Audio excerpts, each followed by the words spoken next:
যার সাথে আল্লাহ হয়ে যায় তার আবার পরাজয় কি? আর একটু জোরে বলেন না।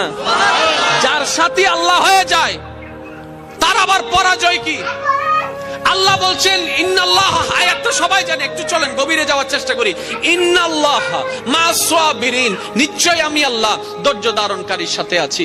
আল্লাহ পাক বলছেন আমি নামাজের সাথে আছি, নয় নয় নয়, আমি রোজাদার সাথে আছি, নয় নয় নয়। আল্লাহ বলছেন বান্দা আমি তোমাদের ভিতরে যারা ধৈর্য ধরে আমি তাদের সাথে আছি। তো ধৈর্য কারা ধরে? যাদের উপর বিপদ আসে তারাই তো ধৈর্য ধরে, যাদের টাকার অভাব তারাই তো ধৈর্য ধরে, যাদের বাজারের অভাব তারাই তো ধৈর্য ধরে, যাদেরকে অত্যাচার করা হয় তারাই তো ধৈর্য ধরে, যারা মজলুম হয়েছে তারাই তো ধৈর্য ধরে, যারা কথা শুনে তারাই তো ধৈর্য ধরে, যাদের মনে আঘাত দেয় তারাই তো ধৈর্য ধরে, যাদের উপর আহত করা হয় তারাই তো ধৈর্য ধরে, যাদের জায়গা দখল করে নেয় তারাই তো ধৈর্য ধরে, যাদের টাকা মেরে নেয় তারাই তো ধৈর্য ধরে, যাদের বিদেশে উল্টা বিষয় দেওয়া হয় তারাই তো ধৈর্য ধরে, যারা বিপদে পড়ে তারাই তো ধৈর্য ধরে।